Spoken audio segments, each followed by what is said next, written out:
Sometimes I come off a little bit intense. I'm going to give you apologies up front. And sometimes I get in a hurry and I mispronounce words because I'm a biracial child of a Japanese immigrant mother and a Louisiana redneck U.S. Marine.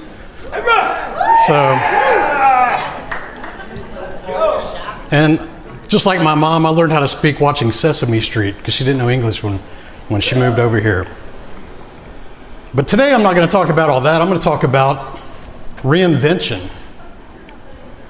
You see, we're all fascinated with transformation, evolving, changing. We've heard all these things all week long. And those are good. And I think that is very good for most of us. But some people in this room need to take on a harder challenge, a more difficult challenge. And that's reinventing yourself. When I was a kid, I didn't grow up with any money, so to get adventures, I would read books. Read a lot of books. That's how I got my adventure. My favorite books as a child were a series of books called Choose Your Own Adventure. Yes. So yeah, all you Gen Xers, you know, right? For those of you that aren't familiar with that series, it was in the 1980s. Each book was a different adventure with several different plot twists. And as you're reading this book, you come up to different situations and you make different decisions. And then these books had dozens of possible endings. Pretty cool concept. Those books had sold over 250 million copies in that series. The decisions would be things like, if you want to go explore that haunted mansion, turn to page 15. But if you want to go explore that mysterious sound coming from the woods, turn to page 23. Now, like most of you that are familiar with those books, don't lie. How many of you would flip through all the different possible endings that you go through the book? I'll see the hands, right? Raise your hands if you do this. You'd flip through all the possible endings. When you got to one that was kind of sucky, you're like, this ending sucks. The book was too short. Let me go back and see if I can finish it a different way. And so you try to daisy chain the different decisions to get back to the ending that you chose, right? That was the fun of it. If only life was that easy. You see, most of us love these adventures. We love the stories. We all heard a lot of stories this week. But there's a challenge here. Everyone in this room plays the main character in your story. Would you agree? But only a few people play the hero. And there's a difference. Now, you may have overcome adversity or tragedy in your life. That just makes you a survivor, not necessarily a hero. So what is a hero? A hero is somebody that takes on bigger challenges, albeit most of the time reluctantly, right? But what they choose to do on the backside of those challenges and adversities is that they go out to pursue their greatest potential to greatly impact this world. So it's not just enough to survive. It's enough to go out and go, what do I want to do beyond this? And how do I maximize my potential to do so?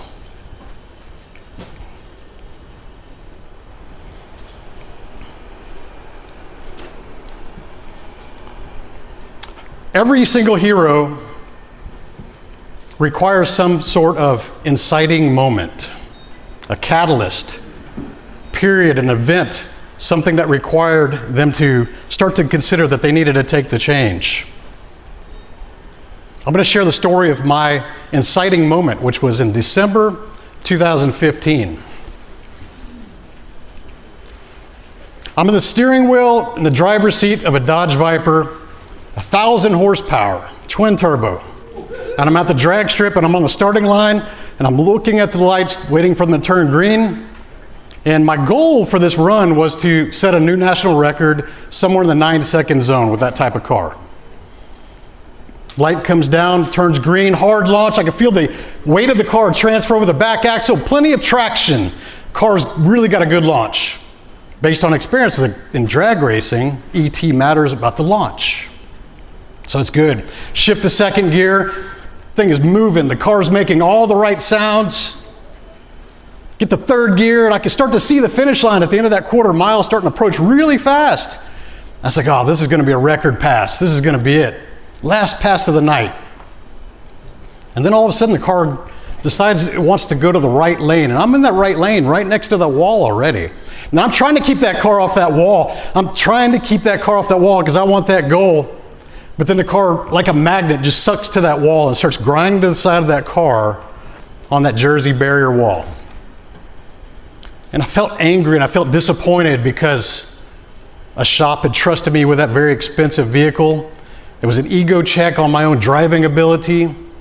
But I thought the worst was over. So I decided I'm going to get on the brake and just come back off of this wall. And when I touched the brake and came off of that wall, the car went hard left now.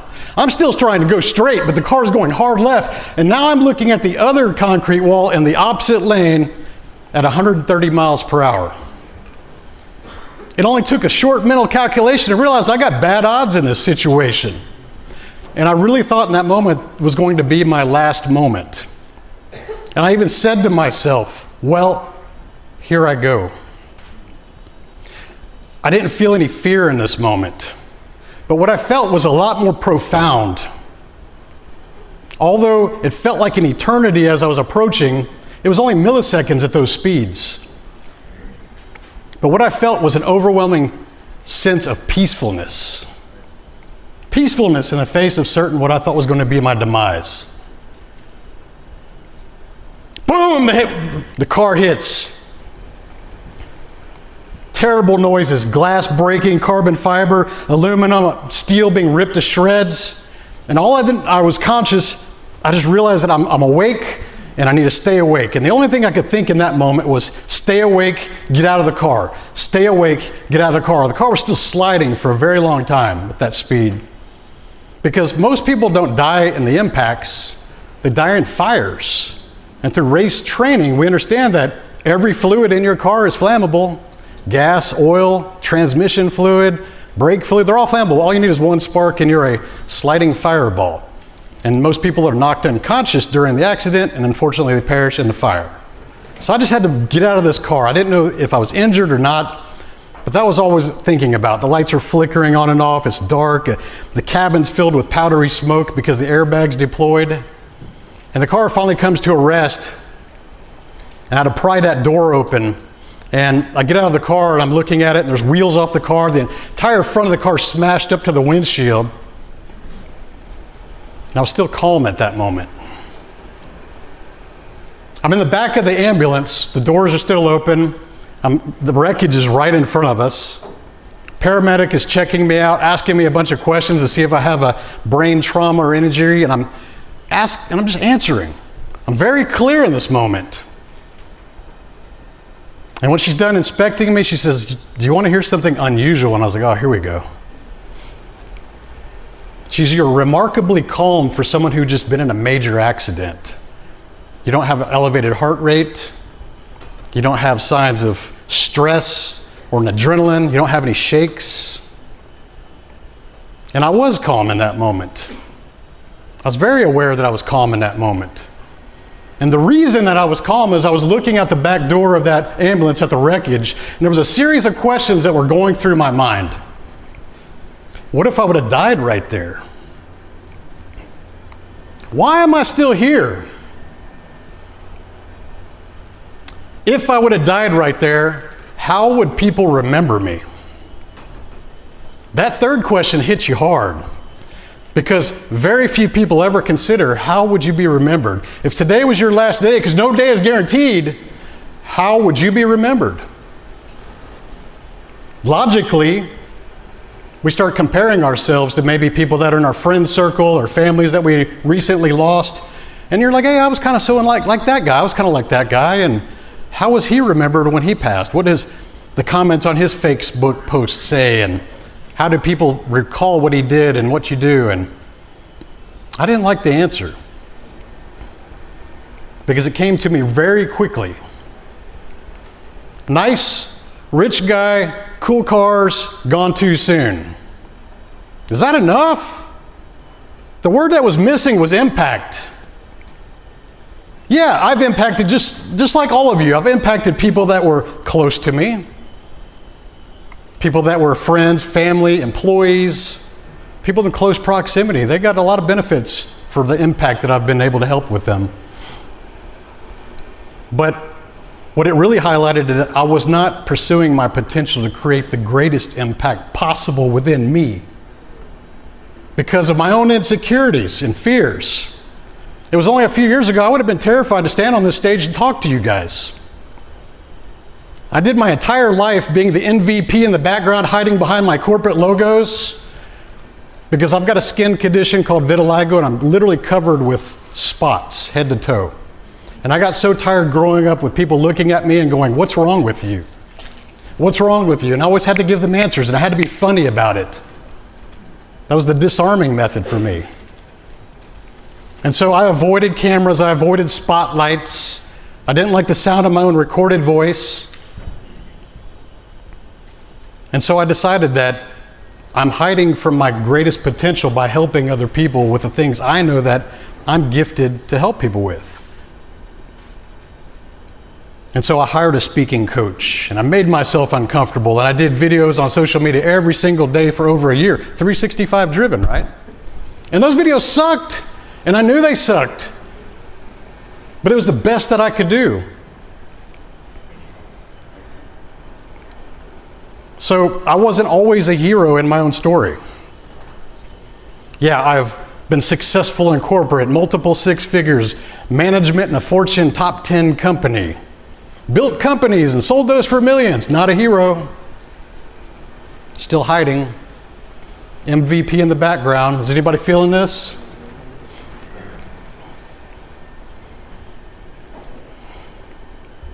So I'm going to give you some tools on how to escape that lag and that feeling that you're stalled out when you're chasing your potential.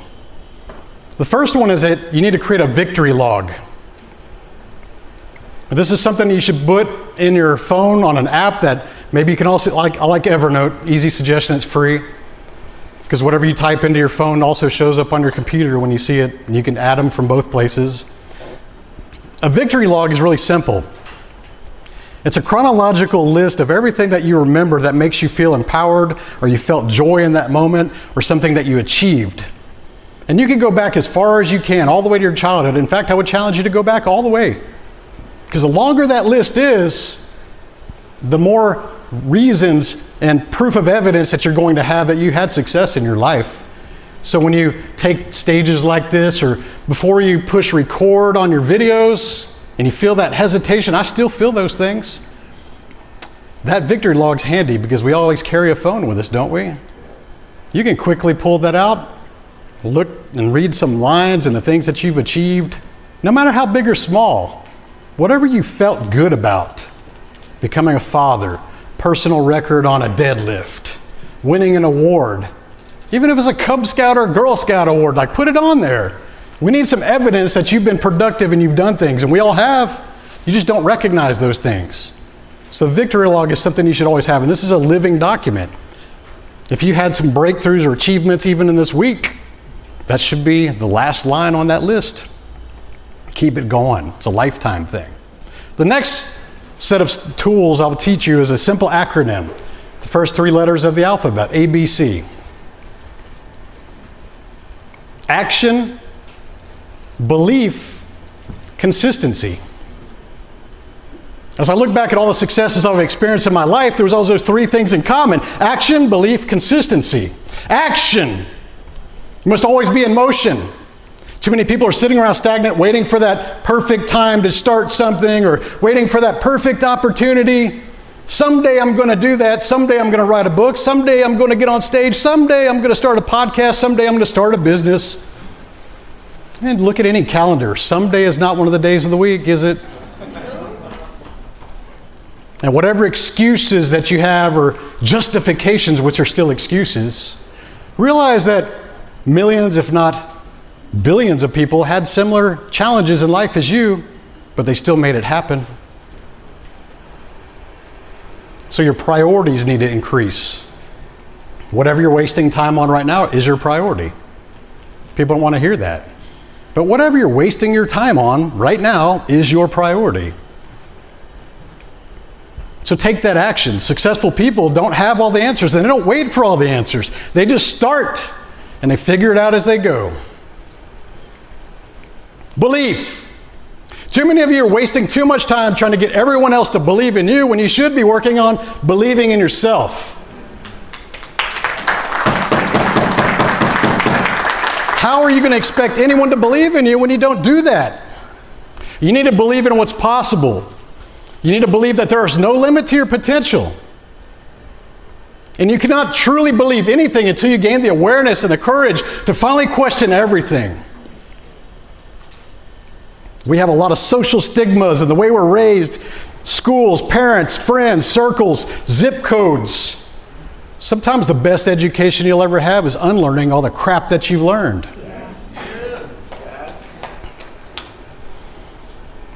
Consistency. The problem with consistency is that it's a common word that everybody's heard. And so they think, I got that. I'm consistent. Let me go look for that magic potion or the silver bullet that's going to shortcut the result because I got consistency. But you don't. The fundamentals are fundamentals for a reason. Sometimes we should focus on those fundamentals instead of trying to look for the next big thing. Consistency means simply showing up every damn day. Putting in the work. Even the little smallest steps that you take still added up to a long distance over a period of time. Here's the thing about consistency. The first 6 to 12 months is the goal. 365 driven. To me, if you're not going to get a full commitment to go at least a year into doing something new, whether that's a fitness journey or starting that business, things like that, you got to give yourself a full year of being fully committed. Don't half-ass things, you're going to get half-ass results.